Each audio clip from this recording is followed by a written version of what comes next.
सो next है हमारे पास working of lead acid battery. हमारे पास एक फुली चार्ज बैटरी है अगर ऑटोमोबाइल में, तो उसमें नेगेटिव प्लेट का मटेरियल होगा spongy lead that is PB, और पॉजिटिव प्लेट का मटेरियल होता है lead peroxide that is PbO2, और सोल्यूशन होता है इलेक्ट्रोलाइट का, वो है sulphuric acid plus water that is H2SO4 plus H2O। तो इसकी केमिकल रिएक्शंस ड्यूरिंग डिस्चार्जिंग और चार्जिंग क्या होती हैं। जैसे ही हम बैटरी को किसी एक्सटर्नल लोड के साथ कनेक्ट करते हैं तो वो डिस्चार्ज होना स्टार्ट हो जाती है। उसके अंदर जो हमने केमिकल रखा हुआ है दैट इज H2SO4, उसमें से सल्फेट है वो अलग हो जाता है, और स्पेसिफिक ग्रेविटी जो है वो इलेक्ट्रोलाइट की कम होना स्टार्ट हो जाती है। उसी दौरान जो नेगेटिव और पॉजिटिव प्लेट्स हैं वो लेड सल्फेट में कन्वर्ट होना स्टार्ट होती हैं दैट इज PbSO4, और डिस्चार्ज बैटरी में जो सॉल्यूशन है उसकी स्पेसिफिक ग्रेविटी कम हो जाती है, जैसे मैंने आपको पहले बताया। अब बैटरी में जब सिमिलर मटेरियल की प्लेट्स रख दी जाएंगी तो उसमें कोई भी रिएक्शन नहीं होगी। सो जब हमारी नेगेटिव एंड पॉजिटिव प्लेट्स पूरी तरह से लेड सल्फेट में कन्वर्ट हो जाती हैं केमिकल रिएक्शंस के दौरान, तो उसके अंदर केमिकल रिएक्शंस बंद हो जाती हैं और बैटरी हमें आउटपुट देना बंद कर देती है। उसके बाद जैसे ही हम बैटरी को एक एक्सटर्नल चार्जर के साथ अटैच करते हैं तो ये सारी केमिकल रिएक्शन रिवर्स हो जाती है। जो लेड सल्फेट की हमारे पास प्लेट्स थी, इसके ऊपर से सल्फेट की कोटिंग जो है वो डिकम्पोज होना स्टार्ट हो जाती है, और धीरे धीरे करके जो डिस्टिल्ड वाटर है उसके अंदर मिक्सअप होकर के दोबारा से H2SO4 कंटेंट बनाना स्टार्ट करती है। सो इस सारे प्रोसेस को हम लोग साइक्लिंग के नाम से जानते हैं। जैसे ही बैटरी फुली चार्ज हो जाती है तो फिर से हमारे पास पॉजिटिव प्लेट जो है वो लेड पेरोक्साइड की हो जाती है, नेगेटिव प्लेट स्पॉन्जी लेड में कन्वर्ट हो जाती है, और इलेक्ट्रोलाइट H2SO4 सॉल्यूशन में कन्वर्ट हो जाता है। सो ये कुछ केमिकल रिएक्शंस हैं जो कि डिस्चार्जिंग और चार्जिंग के दौरान होती हैं। जब डिस्चार्ज हो रही है तो इनिशियल कंडीशन में हमारे पास नेगेटिव प्लेट PB है that is spongy lead, positive plate PbO2 है that is lead peroxide, H2SO4 electrolyte है सल्फ्यूरिक एसिड। तो जैसे जैसे ये डिस्चार्ज होना स्टार्ट होगी तो लेड सल्फेट बनना स्टार्ट हो जाएगा पॉजिटिव और नेगेटिव प्लेट्स का, और पीछे हमारे पास बच जाएगा वाटर। यहाँ पे O मिसिंग है, सो यहाँ पे H2O आएगा हमारे पास।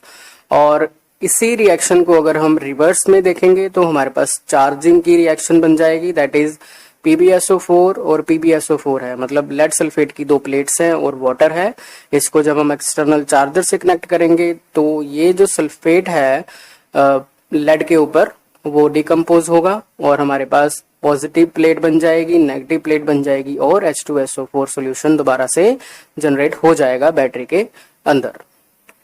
सो नेक्स्ट है हमारे पास बैटरी स्पेसिफिकेशन। स्पेसिफिकेशन में हमारे पास बैटरी कैपेसिटी आ जाती है, बैटरी रेटिंग आ जाती है, और बैटरी की एफिशिएंसी आ जाती है। सो पहले हम बात कर लेते हैं बैटरी कैपेसिटी की। बैटरी की कैपेसिटी उसके साइज के ऊपर भी मैटर करती है, और बेसिकली कैपेसिटी को हम कहते हैं कि जितना वो करंट अपने अंदर स्टोर करके रख सकती है उसे हम बैटरी कैपेसिटी में कंसीडर करते हैं। ज़्यादातर ये एम्पियर आवर्स में एक्सप्रेस की जाती है। आपने बैटरीज के ऊपर देखा होगा 12 वोल्ट लिखा होता है और साथ में कुछ AH इस तरह से रेटिंग की होती है। अब एग्जांपल लेके हम समझते हैं।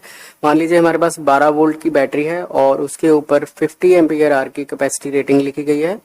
सो इसका क्या मतलब है कि अगर इस तरह की इस रेटिंग की बैटरी से हम 10 एम्पियर का करंट कंटिन्यूसली लेते रहें तो ये बैटरी 5 घंटे तक काम करेगी। सो कुछ फैक्टर्स हैं जो बैटरी कैपेसिटी को इन्फ्लुएंस करते हैं। वो है नंबर ऑफ प्लेट्स, कि हमारी बैटरी में प्लेट्स कितनी है, थिकनेस और साइज क्या है प्लेट का, इलेक्ट्रोलाइट की कितनी क्वांटिटी है, जो हम सेल्स यूज कर रहे हैं उसका कितना साइज है, और total area and the volume of the active material on the plates. जो प्लेट के ऊपर एक्टिव मटेरियल है वो कितना एरिया है उसका और कितना वॉल्यूम है। सो कॉमनली हम लोग व्हीकल के अकॉर्डिंगली जो बैटरी कैपेसिटी यूज करते हैं उसका एक टेबल आपको स्क्रीन पे नजर आ रहा है।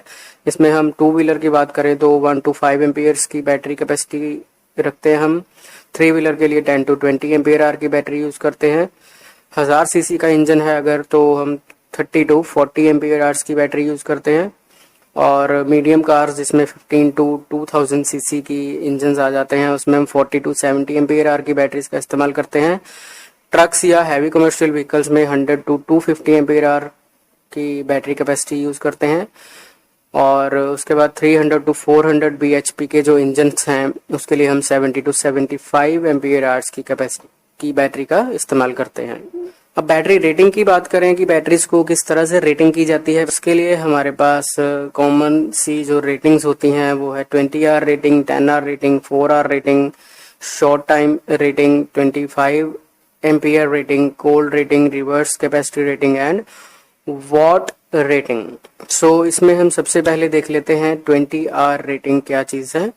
20 आवर रेटिंग क्या है, मान लीजिए आपके पास कोई बैटरी है और वो हमें 20 घंटों तक जो है करंट प्रोवाइड करे, जिसमें कि इलेक्ट्रोलाइट का वर्किंग टेम्परेचर 27 डिग्री तक हो और सेल की वोल्टेज जो है वो 1.75 वोल्ट से कम ना हो। इस तरह की बैटरी को हम 20 आवर रेटिंग कह देते हैं। 10 आवर रेटिंग में आ जाता है हमारे पास कि बैटरी की जो कैपेसिटी है वो हमें 10 घंटे तक वर्किंग करंट प्रोवाइड करेगी। और मान लीजिए हमारे पास कोई बैटरी है जो कि 5 एम्पियर का करंट हमें 10 घंटे तक डिलीवर कर रही है और उसका वर्किंग टेम्परेचर जो है वो 27 डिग्रीज है, तो उस बैटरी की रेटिंग जो है या हम बैटरी की कैपेसिटी जो है मान लेंगे 5 amperes into 10 hours, that is 50 ampere hour rating हो जाएगी बैटरी की। नेक्स्ट जो रेटिंग है हमारे पास वो है 4 आवर रेटिंग। इस तरह की रेटिंग जो है हम हैवी ट्रक्स के लिए यूज करते हैं। सो मान लीजिए आपके पास कोई बैटरी है जिसकी रेटिंग है 100 एम्पियर आवर्स और इस तरह की बैटरी से अगर हम 25 एम्पियर का करंट ड्रॉ करते हैं तो ये बैटरी 4 घंटे तक हमें करंट प्रोवाइड करेगी, क्योंकि 25 एम्पियर इंटू 4 तो हमारे पास बनेगा 100 एम्पियर आवर इसकी बैटरी की कैपेसिटी आ जाएगी। नेक्स्ट है हमारे पास शॉर्ट टाइम और सेकेंड्स रेटिंग। इसमें क्या होता है, शॉर्ट टाइम रेटिंग हम लोग हैवी व्हीकल्स के लिए ही इस्तेमाल करते हैं। इसमें हम लोग कुछ सेकंड्स के लिए बहुत ज्यादा हैवी करंट ड्रॉ करते हैं। मान लीजिए आपके पास 100 एम्पियर आवर्स की कैपेसिटी की बैटरी है और इससे हम लोग 400 एम्पियर्स का करंट ड्रॉ करते हैं, तो ये बैटरी हमारे पास 0.25 आवर्स के लिए लास्ट करेगी। दैट मीन्स सिर्फ 15 मिनट का बैकअप हमें मिलेगा अगर हम इसे 400 एम्पियर्स का करंट ड्रॉ करते हैं।